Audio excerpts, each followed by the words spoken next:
What's up guys, NepentheZ here and welcome back to another episode of The Road to Glory. In today's episode we pack an insane walkout from a 2-player pack, so look forward to that a little bit later in the video. I'm doing one of those things again where I'm actually recording the start after the gameplay and the pack, so hopefully you enjoy that. I want to just take you through my squad right here that we're using and what squad we were using in the first few games. Have a look at all the other tabs on the club just to make sure you're up to date with where we are. In terms of daily and weekly objectives, I completed all the weekly objectives. You will see me claim and use those in the near future. And then for the daily objectives, I just need to score for Argentina in squad battles, which I may or may not do, depending on how hard squad battles is going to be for me. In terms of squad battles, I'm not in the greatest spot. Yesterday, Saturday, I was in a great spot. I was genuinely looking like I might finish top 20, and then I got DC'd from a game whilst 4-1 up in the latter stages of the game. So I got 0 points for that and a 0-3 loss. You can follow that on Twitter if you really want to go and see it. After that, I just kind of had a chip on my shoulder. I was just kind of playing a bit triggered, and I ended up just playing badly for a set. I actually lost the game on stream, and then I didn't really maximize my potential on some of the other games. So that was really frustrating, and it left me in a bad spot. My last set before this one was a great set. I got like 9.7k points out of the set. And then my first game on this set has been great. But this team was terrible. It was a 69 rated with 59 chemistry. I expect to beat these ones easy. I've been really unlucky on this set that I've got 3 essentially full chem super teams. So I'm genuinely concerned that I might be ruining my top 100 chances here. So this squad is a great squad with very good chemistry. It's going to be a tough game to beat this squad. The 181 here is a very good squad as well, bronze benched, so that's why it's solo rated with Ronaldo, Griezmann and Neymar loans are probably on the bench, but just again another strong squad.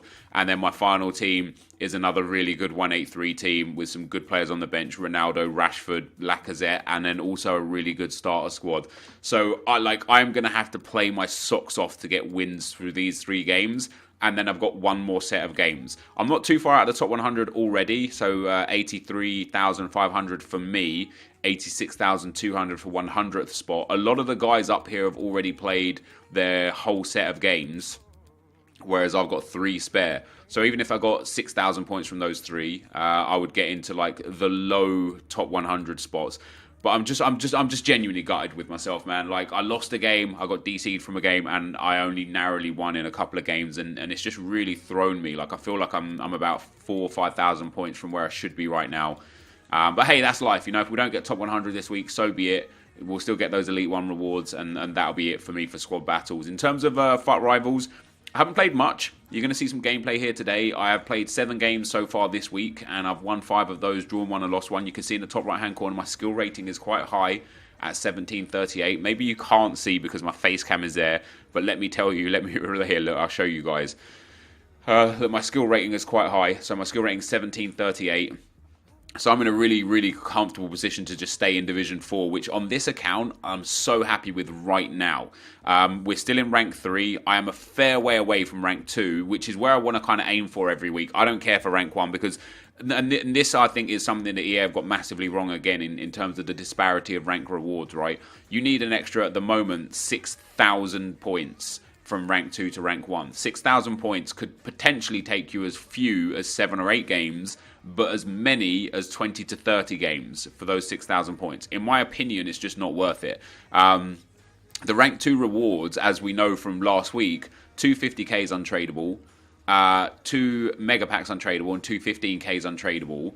That's what you get. For rank 1, you also get 2 50k's untradeable. You also get 2 mega packs untradeable. The only difference is instead of those 15k's, you get a prime gold player packs instead. So you get 45k's instead of 15k's. Now, on the grand scheme of things, that is quite a big pack difference, 30k each. But the minimum 10, maximum 30 games that you're going to have to play to get those points, or minimum 8 or whatever, if you took that same amount of time, that same amount of energy, and played squad battles instead, you can get Elite 1 squad battles in 20 games or less. If you're able to beat it on Legendary. If you're not able to beat it on Legendary, obviously not. But you can get Elite 3 squad battles instead of doing those games up to rank 1, obviously if you just get there naturally, fine. But you could go and get Elite 3 squad battles, get a mega pack, 2 premium gold player packs, and 12,000 coins. So it's of my personal opinion that the rank 1 in FUT Rivals is just so unrewarding for the amount of effort that you have to put in, that rank 2 is probably the most efficient rank to get. Even if this week I only get rank 3, I don't care. It's been a weird week for me because I've been focusing a lot on squad battles. If I screw up top 100 squad battles, then so be it. But from next week, I won't be fighting to get into rank 2. I'll just be playing a lot more online next week after this squad battles run, because I'll be playing a lot less squad battles, which will be great. I've nearly qualified for FUT Champs as well. I've got 4.5 days to make sure I get that final like 700 odd points to get into FUT Champs. No problem at all. In terms of the trade pile, I went and invested in a whole bunch of things. I went and bought, obviously I've been abusing Bronze Pack Method, which will get a bonus upload of Bronze Pack Method tomorrow. I went and bought Joel Matip for 14,000 coins, Petr Cech for 12,500 coins, Granit Xhaka for 14,500 coins, so 3 really high rated Premier League informs for very, very cheap. And then I bought Munir for 51,000 coins. This is a big risk of a purchase. Right now he's selling for about the same. There you go, 53,000 on open bid. And the reason why I bought him is because Player of the Month is likely to be Eden Hazard. I'll be very surprised if it wasn't. I don't know what the requirements are going to be, but I've got 3 Premier League high-rated informs and the highest-rated Belgian inform that isn't Eden Hazard. Now, there are only 2 Belgian informs, but we could be seeing more Belgian informs from this week and from next week, which is when the Player of the Month will be released. So, you know, there could be more Belgian informs coming, and I don't know, I had a feeling with Munir. I also went and bought a couple of ones to watches for discard price, just in case. 11,000 for Smolov and 11,000 for Golovin. And then I bought some big Premier League players. A Belgian Premier League player in company for 6.6k, a Chelsea player for 4.3k, a high-rated Premier League player for 3.9k, another high-rated Premier League player for 2.9k, another Belgian player there for 2,000 coins, and we packed another Morata as well. And basically I just bought a few players here, and I've just got some spares and duplicates that I haven't used in the club yet, that you see on the screen right there. So, you know, I've invested a little bit for Player of the Month. Obviously, if Hazard is Player of the Month, I doubt we can afford to do it. But I've invested in it in some smart things anyway, just in case, you know, just in case. So in terms of the squad, guys, this is what the squad looks like right now. Of course, for Ben Yedder, for those of you that don't watch the Draft to Glory, I packed him through the Draft to Glory. I won my second draft, and in one of the packs, Ben Yedder came out. I could have sold him immediately for like 75k. He's come down a bit right now. He's down to like 65k or so. But for me, he's a great player. You know, you can see by his stats there, 15 goals and 12 assists in 17 games. I haven't even got a chem style on him yet. He's just a really good player. So our squad at the moment looks like this. And you're going to see, again, Jesse Lingard is going to be one of the players that we pack in an upgrade pack a little bit later. I haven't got a chem style on him yet. Oh, I did. I put engine on him. But this is the squad we're using. Trezeguet and Ben Yedder up front. Lucas in at left mid on 7 chem. Lingard and Herrera in midfield. And then Dembele at right mid. We then got Odriozola at right back, Nacho at right centre back, Kepa in goal, Danny Rose at left centre back, and Mendy at left back. And of course, 8 chem on a few of the players, 7 chem on Danny Rose, 8 chem on Ander Herrera. But it's not too bad. Danny Rose on 7 chem. He has medium-high work rates, which is great. He's not the tallest at 5'9", but he has medium-high work rates, so I rate that a lot. And then the pace boost that he gets is really nice. He goes up to, 85 acceleration and 82 sprint speed. He goes up to 94 slide tackle, 88 stand tackle. He's got really good aggression and decent strength. The biggest problem for him is his marking isn't the best, but he's got good reactions. And he's a little bit short, in that sense, potentially using Mendy would be a bit better because he's 6'1", but he has high medium work rate. So, and I don't think his defensive stats are quite as good as Danny Rose's, so I prefer him out on that left-back role. But this is a squad that we're going to be using, guys. Of course, we've got Fraser, Mario Fernandes, who I have actually used a fair bit as a sub. I really rate him as a midfield-minded sub, although his passing is not the best. We've got Ibrahimovic, who's been useful for me in squad battles, 3 goals for Ibra. And then we've got, I was playing with squad battles, hence the bronze bench. This wasn't even for online. And then we've got, obviously, a whole bunch of other players. We've got Fekir that I could start in the squad. We could put Fekir in here instead of Ander Herrera. He'd also get 6 chemistry. I could get him up to 8 with the correct manager and stuff. But I don't want 2 attacking-minded midfielders. Although Fekir is better than Herrera in every way, shape, and form, other than defending. That defending from Herrera, specifically with the shadow chem style that I've given him, is just really nice. 85 stand tackle, 88 slide tackle, 85 marking, 93 interceptions, great stamina, great aggression, really well-rounded card outside of that. I just think he's a good addition for me in that squad. So that, guys, is the squad that we're going to be playing with. Let's go and get into the action. Alright guys, so as we go into some gameplay with this squad, I actually had a few games where I just completely forgot to record it. As I said earlier on in the video, I ended up getting 5 wins, 1 draw, 1 loss. So this is the loss that we're seeing up first here. But just generally, or maybe this is a draw actually, I don't know. Just generally happy with how I'm playing. You know, there's such a lack of pressure to play, not just on a Road to Glory account now, just in general, because you know how the elo system is. You just don't need, like, you know, you're playing against people of your own level, theoretically.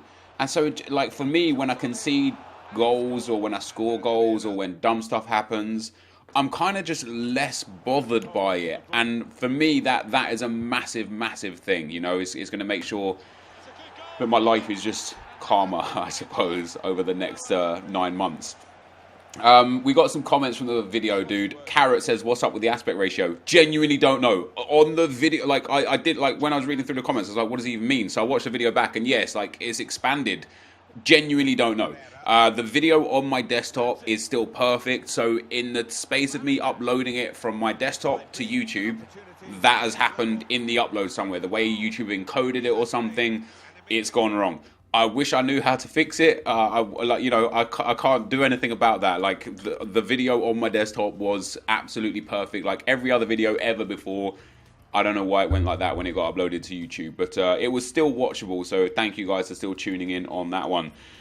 MH says, you should give Trezeguet an engine because his shooting and strength are already great. Yeah, I looked at the engine card after you mentioned that. Got a lot of thumbs up on that as well. I think I don't care enough about passing on Trezeguet. He doesn't pass for me. You know, I don't think engine gives a curve boost. And even if it does, it's not enough to the point where, you know, look at the goals that I already score with Trezeguet, right? I'm already scoring finesse shots like it's nothing. And his base curve is 56. With an engine, it remains 56. What I get from him with an engine is obviously the 5 pace in acceleration and sprint speed. Obviously, the big boost in balance and a boost in agility, big boost in dribbling and ball control and reactions, and that will probably make him feel way faster. I just feel like it's wasted stats in passing. For the small 5 that he gets in acceleration and sprint speed, I would rather give something else that boosts his dribbling, which I think I have. Maybe if I give, like, what is it, Sniper? Yeah, I think I have Sniper on him. I'd rather give him Sniper, which gives the same finishing boost. Or do I have Finisher on him to boost his shot power and long shots? Ooh, maybe I do. No, yeah, you know, interesting. We'll experiment. You know, chem styles aren't overly expensive, especially the ones that we're using on Trezeguet. I'll experiment with him with an engine for a while. I'll experiment with him perhaps with a sniper for a while and see if that dribbling boost makes him feel way better. In fact, engine's probably better because it gives 10 balance and 5 agility. So yeah, I can definitely test that out. I'm absolutely going to test that out. No problem at all. Esteban says, Nep, could you do a video or a section of a video showing tactics and how to better utilize them? I'm really struggling with them. I'm usually caught off guard in defense and don't get support in attacking. Maybe there's more people who would also appreciate a little help with tactics. Love the series. Keep up the amazing work. And the next comment was not important. So basically, I haven't figured everything out myself yet. I'm still playing around. In fact, I haven't really delved into game plans at all yet, just because I've been so busy doing so many other things that next week, after squad battles today, I'll have so much more time on my hands because I won't be playing squad battles till anything other than Elite 1. So then to sit down and start grinding fight rivals, start figuring out game plans and tactics and stuff, that's when I do it. So maybe throughout next week, I'll give a little more deeper dives into the tactics and how best to utilize them. But unfortunately, like for the next couple of days, really, probably not a lot. So watch this space. We'll get on top of that in due course. The next comment is from Anton Lund. Says, can you turn off the yellow mark above your head? I assume he means that right there. No, that's my light, dude. If I turn that off, I'll be sitting here in darkness, and you don't want that. It's only temporary, don't worry. obviously I'm in not my normal office. My normal office is nearly finished. I've got my new PC next to me. I haven't even turned it on yet, and I'm aching to turn it on, but I can't. There's not enough room in this room to set up this a second PC.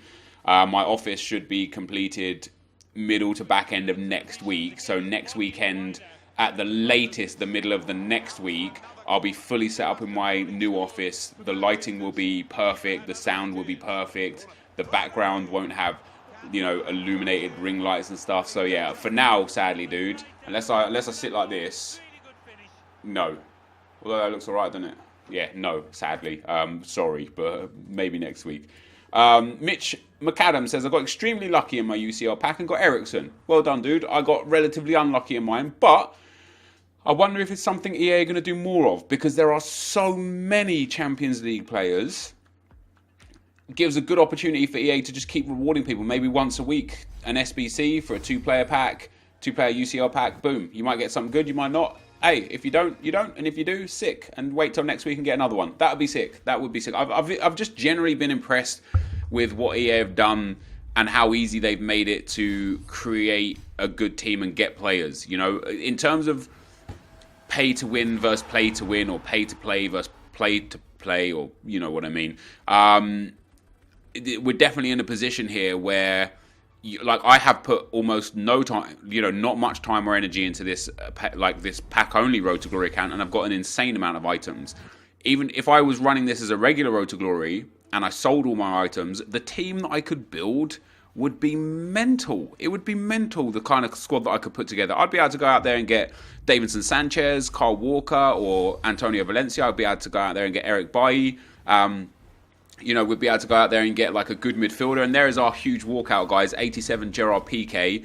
I was so hoping it would be Sergio Ramos. How well would that have been? I'm tempted to use him alongside, we've got so many Spanish players in the club anyway. I'm tempted to put him in and have a test with him and see how important pace really is. Is Piqué going to be the kind of guy that is just so good defensively that lack of pace really isn't a problem? Or is 55 pace just too slow? We're saying here that pace isn't the main thing. It's not the main factor anymore. But people are still using pacey players. They're still going for the Davinson Sanchez's, the Eric Bailly's, the Rafa Varane's. They're still going for these super speedy players in defence, on the wings, everything. So should we go out of our way and say, hey, let's pop Piqué into this team. Let's see what we can do with him, and let's see if it works or not. It's definitely something to consider, something to think about. But yeah, in terms of the UCL packs, congratulations on your luck, Mitch, and hopefully you guys all got good stuff as well. The next comment is from Lord Marshall. It says, Frenchman from France. Lol, GG Nep. You know what I meant. I meant a Frenchman from the French League. Just, you know what I meant. I meant a Frenchman from the French League. All right? Dolt says, can you do the SBCs off video next time? It's so boring to watch, to be honest. Would speed up the video as well. Absolutely not. I can definitely refine how I do them. Sure. What I should do is do the video, go into the SBC, have a look at it, then kind of build it, and then come back into the video and say, here's the team that we built, here's what I paid for each player, and discuss it a bit more. But no, the whole point of my Road to Glory is, dude, and maybe you're new to the series, maybe you're new to the channel, the whole point of my Road to Glory is to show in detail everything that I do. I want to give you guys the most just detailed version of a Road to Glory as possible, so that you can follow suit as much as possible, so that you can say, okay, he did it like this, I can do it like this, or I can do it like this. I don't want to just turn around and be like, hey guys, I did all these SBCs, and then people are like, wait, where did you get the players from? How did you do them? How much did it cost you? You know what I mean? So I definitely get that sitting there for 10 minutes on an SBC and not achieving anything is definitely a waste of everybody's time. So in the future, I will 100% refine that, but I will not be doing the SBCs off camera in general, sadly. Hancock says, hi Nep, really enjoying the first owner Road to Glory. I would like to ask, when FUT Champs is out, will it be better choice to go for the untradeable packs in FUT Rivals, or just try and gamble the tradable ones? That, dude, is your choice, When I put a poll out and asked people what rewards they took, it was split perfectly through the middle. 33% on one, 33% on the other, and 33% or 34% on the other. So people were taking coins, some people were taking tradable, some untradeable. Ultimately, it depends on what state your club's in. There will become a point in time where, even for me, taking untradeable packs will be risky, because if I get a big untradeable duplicate and there's no SBCs for me to feed them into, I'm going to end up having to discard somebody of great value. However, of course, you get double the amount of packs, so that's a lot. I mean, we packed Icon David Trezeguet from an untradeable 50k pack from our rewards. Now, if we had a tradable 50k pack instead of 2 untradeable 50s, maybe I still would have packed something absolutely incredible. I don't know. But bottom line is I got that David Trezeguet. But let's say I take on untradeable rewards again this coming week. Let's say I get another prime David Trezeguet untradeable. Now I'm screwed because I've got nothing to do with him. So yeah, it's interesting, man. It's interesting. I don't know. I think for me, I think this early in the game, untradeable is the way forwards. But I think as your account gets more and more stacked and you get more and more coins and you just got more and more equity in your club, I think there'll be less and less demand for untradeable packs and more demand for either coins or tradable packs. That's kind of like my response to that. So here you have it, guys. We've done really well in FUT Rivals so far. We obviously talked about at the start of the video where we got to so far. End up winning another game there. That's 5 wins on the bounce for me in FUT Rivals. We drew the first one, lost the second one, and then won 5 in a row. This, though, guys, is going to be the end of the video for today. If you did enjoy it, be sure to leave a like, rating, comment, and subscribe to my channel if you haven't already. But for now, guys, I'm out. Peace.